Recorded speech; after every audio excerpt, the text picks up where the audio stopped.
Good day, viewers. Welcome to my YouTube channel of astrologer Anil Agarwala. Today, we will be talking about one article which I have written yesterday: Astrology versus Trump, the coming global meltdown. Trump boasts of peace, but the stars warn of chaos. July to September 2025 is a period of global turmoil. Astrological red flags point to war, economic breakdown, and market collapse. No peace. Trump claims versus astrology reality. The President Donald Trump recently declared that he stopped the nuclear war and would now impose up to 70% tariffs to fix global trade. However, Jyotish astrology tells a different story.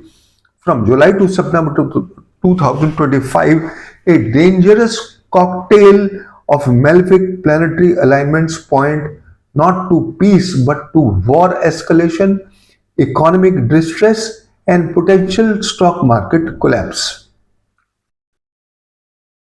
I am not giving the dates for simple reason that there are astrologers who copy paste and try to encash it.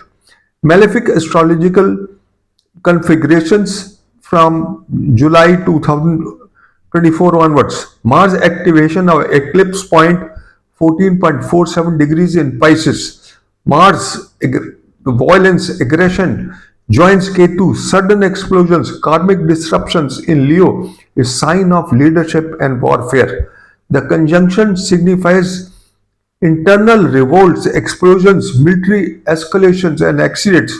The disposter sun goes in Gandanta zone, amplifying karmic unrest. Mars and Saturn Veda between in the Rashi in the Nakshatra Sanghata Chakra in the month of July. Mars from Leo aspects Sun in Pisces via 8th aspect, creating extreme pressure build-up, indicates global unrest, military clashes, riots, and loss of leadership control.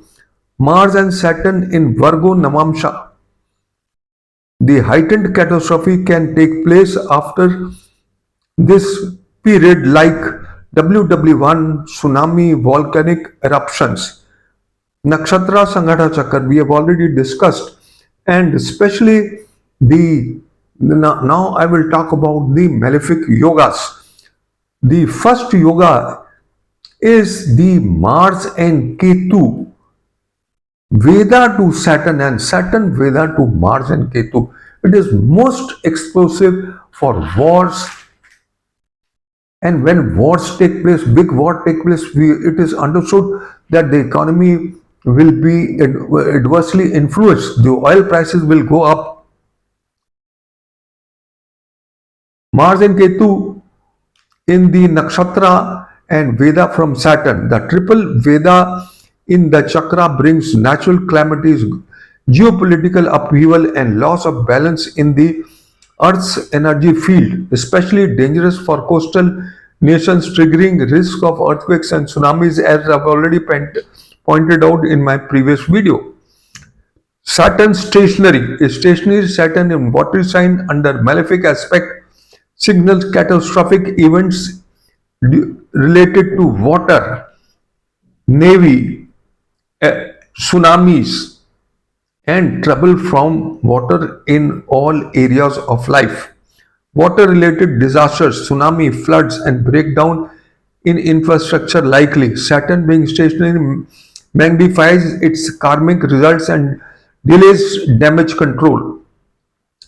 Lunation chart of July. Scorpio Lagna and Mars Ketu in the 10th house, sign of governmental trouble, violent outbursts. Sun in the 8th house, threat to leadership, economic shocks, covert operations. Sun Moon lunation in the 2nd house, Sagittarius, affects global finances, food, stock markets, and having aspect of stationary Saturn is extremely bad. Moon having aspect of stationary Saturn in the 2nd house is extremely bad for the revenues, for the stock and financial markets, and for banking, Durbiksha Yoga. As per classics like Bhavishya Phal Bhaskar, this yoga indicates famine, war, economic collapse triggered by Saturn retrograde in Pisces, Gemini in Jupiter in Gemini in Atichari motion, Mars Ketu degree conjunction in July. The most dangerous phase for the stock market, commodities, oil and agriculture. Samsaptak Yoga. The earlier was Mars and Saturn Shadashtak Yoga. Now there is Samsaptak Yoga also in July. Jupiter and Venus bloodshed yoga as per Mur Chatram. Both planets in Gemini, which rules diplomacy, trade, and media, indicates ideological warfare, economic sabotage, and mass manipulation. Stock market watch crack begin with Durbiksha Yoga fully activated, sudden plunge in investor confidence, currency and commodity volatility, possible tariff related economic shockwaves due to Trump's trade actions, flash crashes, or global ripple effects due to natural disasters or military confrontations. Global flashpoint, war zone under pressure. US Iran, Israel Iran, Indo Pak, China Taiwan, and South China Sea. Conclusion: this is not the time for peace. While Trump claims to have ended global wars, the stars suggest the opposite. The realities of July to September 2025, seen through the lens of the Vedic astrology, indicate a period of extreme global pressure similar to preconditions of WW1. The message is clear. It is not the time for political complacency or economic overconfidence. Astrologers, economists, and world leaders must prepare for a volatile karmic loaded quarter. Disclaimer: my disclaimer clause is applicable. So, what I want to point out is starting from July to September is the most critical period. Although when we talk about the broader spectrum, it is till December, and then in the next year, the first quarter is also very what do you call catastrophic for all these affairs.